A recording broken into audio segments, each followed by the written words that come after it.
The entire thing begins with a clarion call first given by the VHP in 1984. This leads to the district judge in 1986 opening up locks where only pujaris were allowed to pray in the inner precincts. We had one 9-judge bench judgment speak in ringing tones about secularism and the importance of secularism to our constitution.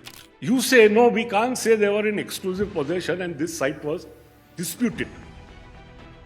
Now, it was disputed in the sense that there were egregious attempts to dislodge them, contrary to the rule of law, which is what the finding of the court is. And 3 times this happens. And then you go on to say, therefore we can't say that this site is undisputed, whatever that means. And since this site is now undisputed, we can't say therefore that they have exclusive possession of this site. They, the Muslims. And therefore, since this is one composite whole, we now jump to the conclusion that the composite whole now belongs to the Hindus. This is beautifully written, beautifully done in our constitution. How does it work on the ground? Not very well, unfortunately. If I may just take one case and all its ramifications, just take the Babri Masjid Janmabhoomi case. Now, incidentally, there isn't just one judgment, the famous judgment that everybody talks about. There are 4 Supreme Court judgments dealing with this. And the Supreme Court, unfortunately, does not speak in the same voice. It speaks in different voices. The entire thing begins with a clarion call first given by the VHP in 1984. This leads to the district judge in 1986 opening up locks where only pujaris were allowed to pray in the inner precincts, and a shilanyas being done in 1989, which is like a sort of foundation ceremony. This then gets followed and gains impetus by Sri L.K. Advani's great Rath Yatra, if you remember. That Yatra was supposed to be from the temple at Somnath all the way to Ayodhya. Seeing the vociferous tendencies that this would have, the Places of Worship Act was then enacted, to which I'll come a little later, in the next year.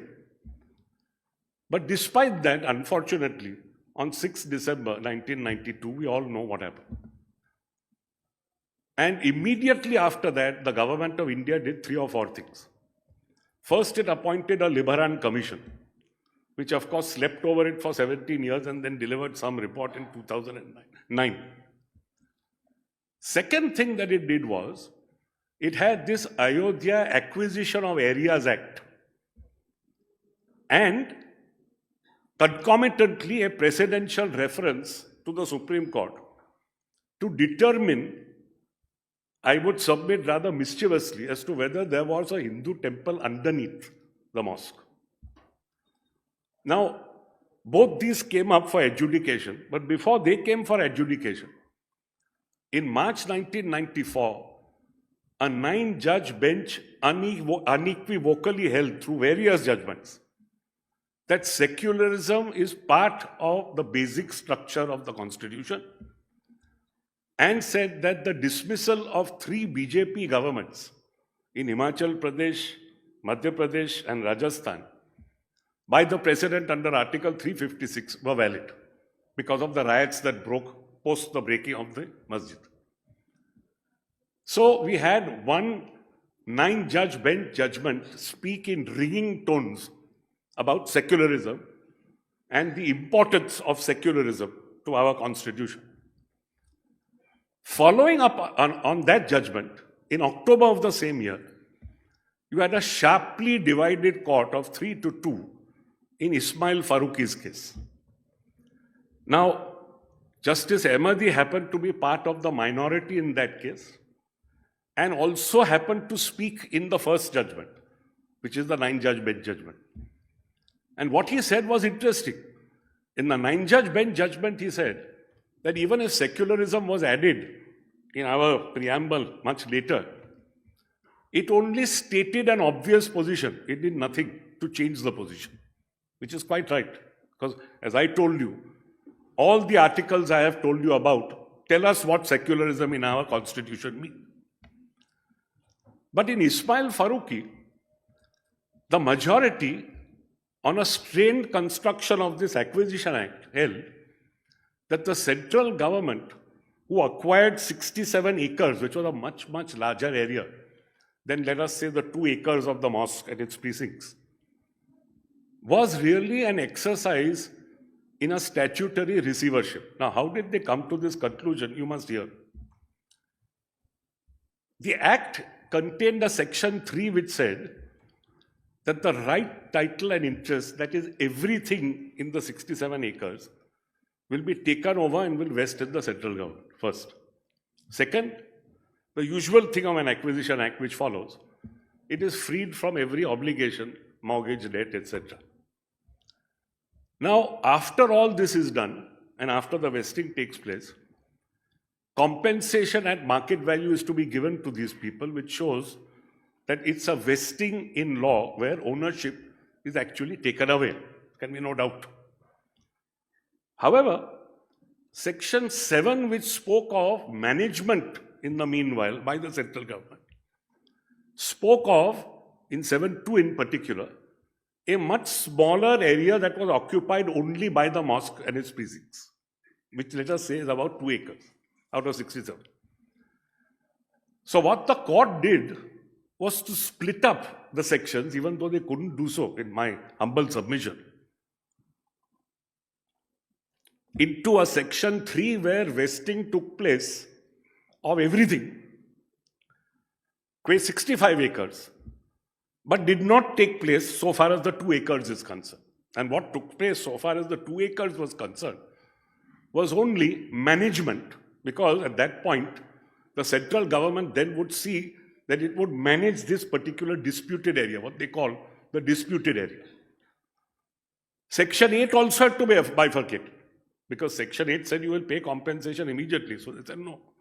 So far as the disputed area is concerned, pay compensation ultimately when the entire dispute is over.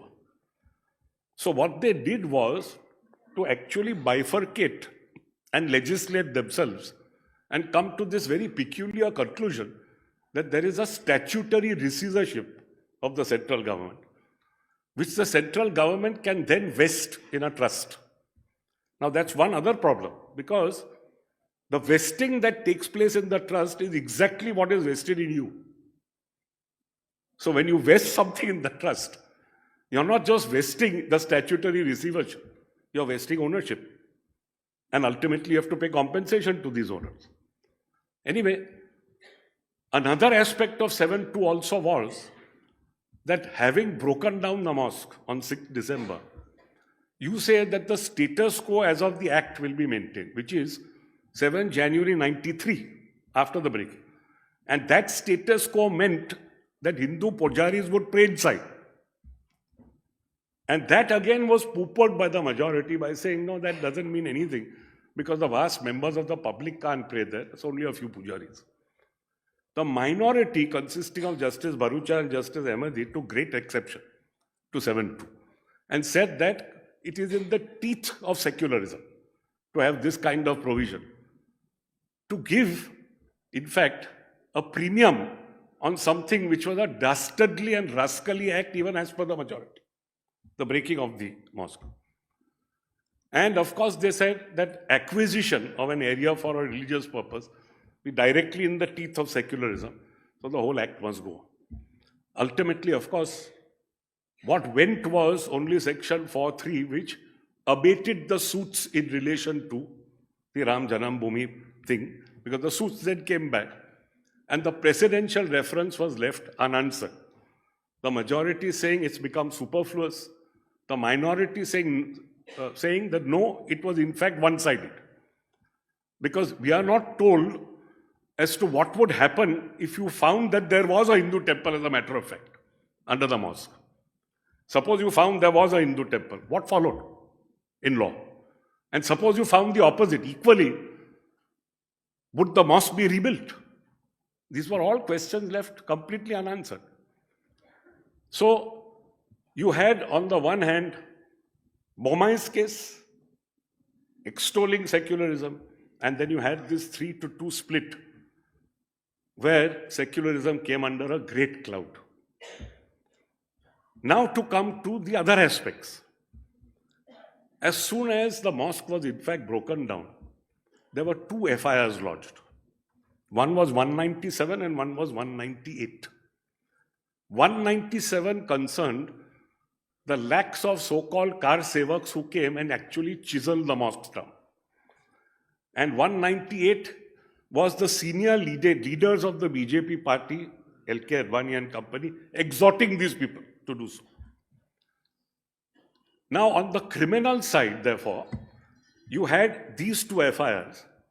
And until it came to me in 2016, quite by chance, in fact in 2017, when I was sitting with Justice Pinaki Chandra Ghosh, nothing had taken place with these 2 FIRs for 25 years. It's also astounding. Huh? So, what happened was, you had FIR 197 and you had, of course, to constitute a special court to try these offences. Now, you constitute that special court by consulting the High Court. You have to do it under Section 11 of the Criminal Procedure Code. So, you did so qua FIR 197. You omitted to do so qua FIR 198. So, the result was what was to be a joint charge sheet, joint trial, got bifurcated. And ultimately in 2001, the High Court of Allahabad held, look, this is a rectifiable defect. Rectify it. Go back to the state government and tell them to consult the High Court. The CBI filed some half-hearted application. The state government said flat, no, we are not going to rectify it. The result was another charge sheet had to be filed in Raebareli against these 8 as opposed to the lakhs of car sevaks. So now you had 2 trials going on simultaneously, one in Lucknow, one in Raebareli. And the criminal conspiracy, which was common to both, therefore, out of the window. Now, when all this ultimately came up to us, what we did was, we put back everything using our powers under Article 142. I wrote the judgment. And what I said was, that look, you transfer the Raebareli proceeding to Lucknow, reinstate the 120B charge, the criminal conspiracy charge. You have one special judge trying this matter day to day. No adjournments will be taken by either side. Liberty to apply to us if there is any problem. And that the judge will not be transferred come what may. And all this must be completed within 2 years. Don't forget, these are FIRs of 1992. Which are now being tried in the year of grace 2017. So anyway, 2 years were given. The special judge applied to us again after 2 years. And we said, all right, we'll give you a little more time. What is the progress you have made? So we saw. What was not known to us was that he was due to retire. So once again, 142 came to the rescue. And I think we made an unprecedented order, which is that he will not retire until he goes to judgment. So we caught him by the scruff of his neck and said, no, you will go to judgment. And it took him 3.5 years to go to judgment. And you know what he did? Acquitted everybody. And after acquitting everybody, what happened? He retired and he was made Up Lokayukta in the state of UP. This is the state of affairs in this country. Now, this is so far as the criminal side is concerned. Now we come to the civil side. The first interesting comment on the civil side is that you had the only per curiam judgment ever written. It's a very, very curious judgment because it was delivered by 5 learned judges of our court. Nobody knows who the author was because it was per curiam.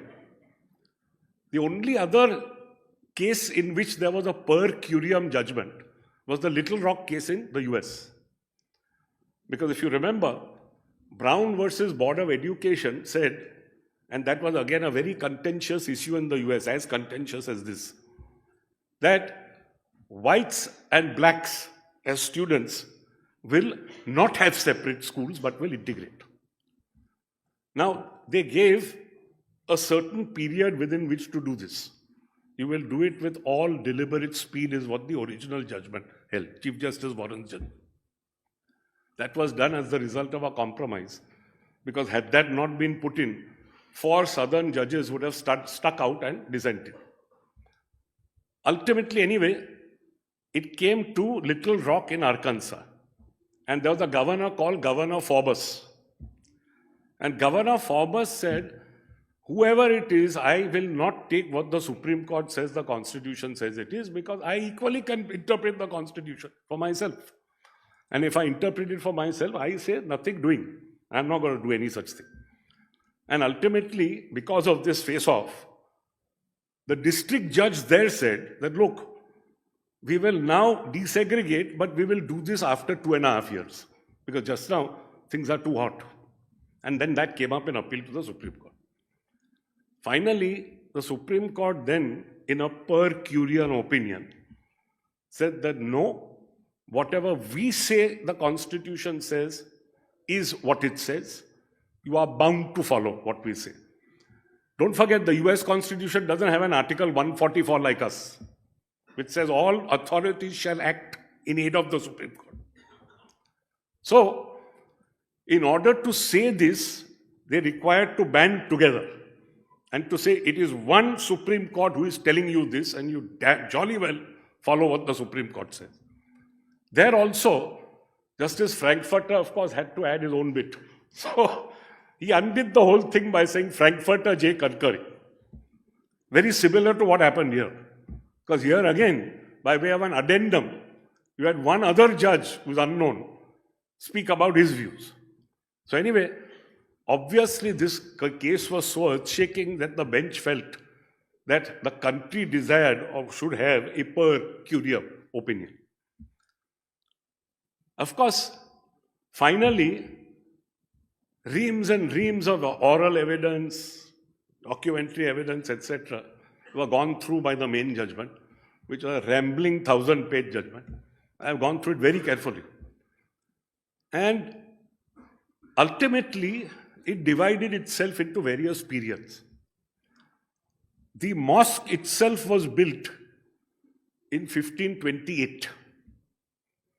You remember the first battle of Panipat was 1526, so 2 years after. And then the mosque continues as a mosque until there is trouble in 1853. This is the first time there's trouble. And after there's trouble, just as the crown is due to take over in 1858 from the East India Company, there is a huge fracas. And as a result of the fracas, a wall is built. Sorry if I'm going to go back. One more wall. A wall is built by the British between what is called the inner courtyard and the outer courtyard. Now, inner courtyard means the precincts of the mosque proper. Outer courtyard is what is just outside those precincts. So a wall was built. And after that British wall, prayer was conducted by both sides, on both sides. So the outer courtyard, prayer was conducted by the Hindus, inner courtyard by the Muslims.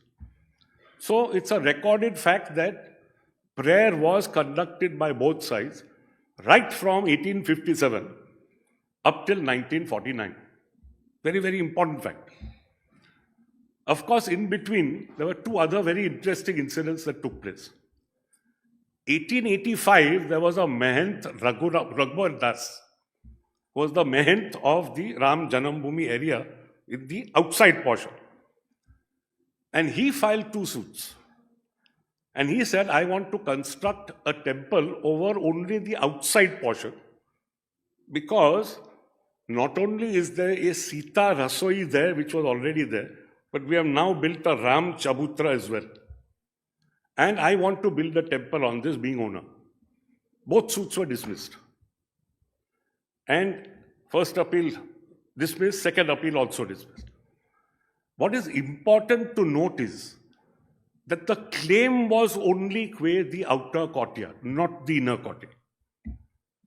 1934, again you have a riot, in which the 3 domes of the mosque are badly damaged. Reparations are made under some British commissioner, and the mosque is repaired. And then finally in 1949, after independence, in December, there are 50 to 60 people who stormed the mosque and who put idols in there, as a result of which all Muslim prayer ceased. And an important finding is given by the court saying that this doesn't mean that they abandoned the mosque. At no stage did they abandon the mosque. So, it is important therefore to note that each one was praying on either side of the wall for this long period from 1857 at least up till 1949. Of course, an ASI report is gone into in great detail. The ASI in 2003 did a huge amount of digging in the area.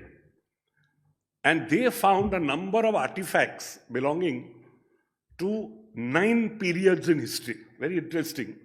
Beginning with Ashoka and pre-Ashoka. So 250 BC and before. And then you got into the Sugga period, Pushyamitra. After the Sugga period, then you came to the famous Kushan period. And from the Kushan period, you went on to the golden age of the Guptas. Now, all this time, you have got only little artifacts. Post-Guptas, you come to the Rajput period, which is a period from the 6th century to the 9th century AD. Here you find something very interesting, because you find a circular shrine. And the circular shrine is said to be probably Shaivite. This is again very interesting, because ultimately in the judgment, nothing is spoken about it being Shaivite. There's a finding earlier. It is called a Hindu shrine later. And after another 3 or 4 centuries, in the Sultanate and post-Sultanate period between the 12th century and the time the mosque was built, you finally had this huge structure under the mosque. And the huge structure was probably a temple, said the court, and probably a Hindu temple. Now, this was despite the fact that Buddhist and Jain artifacts were also found. But one important finding that the court came out with was that there was no Ram temple under the structure. That's a finding of fact. Extremely important. So with this finding of fact, they now proceeded to decide the suits. There were 4 of them. 1 on the Muslim side, 3 on the Hindu side, and 1 in the name of the deity. To decide the suits on possessory title, because you have to peg it somewhere in law. Now, the finding that the outer courtyard was used by the Hindus and therefore they had exclusive possession, no problem, all right. When we come to the inner courtyard, that's the mosque itself, there's a big problem.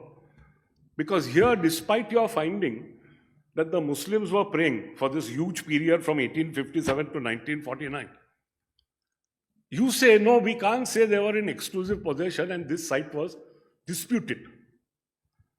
Now, it was disputed in the sense that there were egregious attempts to dislodge them, contrary to the rule of law, which is what the finding of the court is. And 3 times this happens. This doesn't happen once. So this happens in 1857, this happens in 1934, this happens again in 1940. And then you go on to say, therefore we can't say that this site is undisputed, whatever that means. And since this site is now undisputed, we can't say therefore that they have exclusive possession of this site. They, the Muslims. And therefore, since this is one composite whole, we now jump to the conclusion that the composite whole now belongs to the Hindus. This is the actual reasoning of the wedge. And one other very, very important fact, that throughout this whole exercise, we are also told that every single time it's the Hindu side that has done something contrary to the rule of law. And for that, of course, reparations have to be made.